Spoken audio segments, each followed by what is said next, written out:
Is it just me, or is Biscuit's training like super freaking difficult and hard? Like, holy shit, after watching episode 64 of Hunter x Hunter, I was just like amazed at how Gon and Kido are keeping up with all this. Because honestly, if it was me, I would be flat out miserable going through what they're going through. Like, if you don't say it in time, so you got to do 1,000 push-ups, barreling your way through the rocks. Honestly, I would just be flat out miserable, and they look like they're having a great time. This episode, for the most part, the first half of it was them training, and honestly, the way the Nen is used in so many different ways, so intricate. It is really just like, honestly, there's a lot of depth to each different move, and I like that Togashi really puts an emphasis on in this particular series, because in his previous one, that this wasn't really an aspect of it, but in this one, there's a lot more to it than, just use your Nen to do a move. There are so many different ways to use it. In this one, they learn Ko. They learn that you got to use it on your entire body in certain situations. You got to learn to use Gyo. Honestly, it was very, very intricate. May go over some people's head. You got to really concentrate with stuff like this, because it is just like so many different moves, ways to use your Nen. And honestly, when I was watching this episode, I was like, that is so, like, different, because, no series really goes that in-depth in the training method and, how to use the powers and everything like that. I've never really seen a series go that in-depth with it. So, on one aspect, that's good. May come off to some people as, like, boring. Honestly, for me, it's give and take. I like certain aspects of it. At the same time, it was like, there's a reason why I guess some authors just like to skip the training parts. Like, they trained, and then, like, 2 years later, or, a year later, 3 years later, whatever, they do a time skip over training because they don't like to go in depth, because it's a real risky situation. Like, for me, it's kind of enjoyable because you have this crazy character, Biscuit, that she's just, like, ridiculously funny. So it makes the training a little more lighthearted. But, like, if you have a bunch of just serious dudes training, it probably wouldn't be that enjoyable, because, these two are laughing, they're having a good time. And I guess that's what makes the episode a lot more lighthearted as well, opposed to just being, like, hardcore, intense training that, like, you don't really want to see that. But if there's jokes involved and funny stuff, then I guess, it makes up for it. Second half of the episode, definitely by far more enjoyable, and I really like the revelation of the bomber.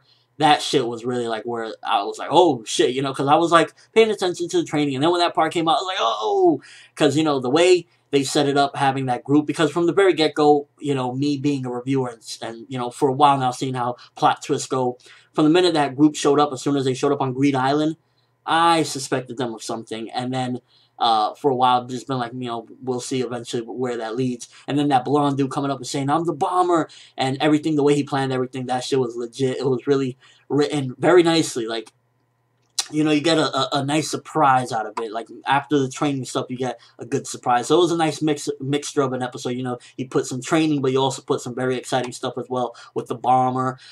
It was light on the action, but at the same time, it was a good episode still, because you don't always need action. And this particular episode is proof in the pudding, because it was just really interesting, intense. And, this bomber guy, I really can't wait to see how it goes down. He's ruthless. I like how him and his helpers don't give a shit. They're like, I don't need you. And I like how they're going back and forth between the real world and the game, even though the game is in the real world as well. And yeah, overall, the bomber stuff was my favorite part of the episode. I think it was done very well.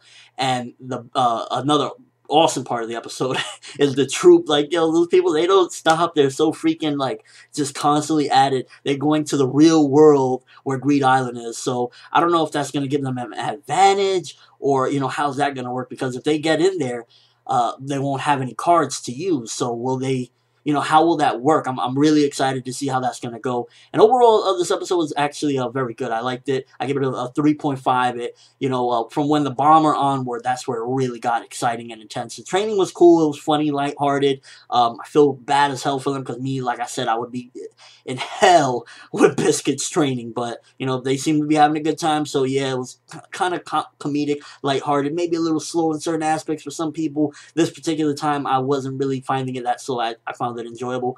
And the whole thing with the bomber stuff, I can't wait to see where that goes and what the Troupe is going to do. Hopefully, I would like to see personally the Troupe and the bomber group, or the bomber himself, meet up, and, like, maybe the Troupe just kill him or some crazy shit, because the Troupe, they don't play. So can't wait to see where this goes. Let me know what you think, though.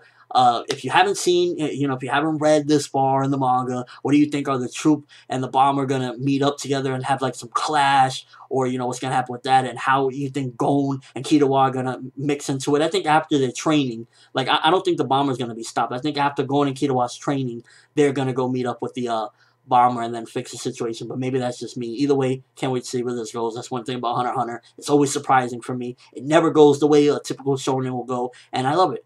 But that's all I have for this review. Thanks for watching. Hope you enjoy. Thumbs up for the Bomber and the craziness that's to come, because it's looking pretty good. I'm Fineville World, and as always, people, have an awesome day.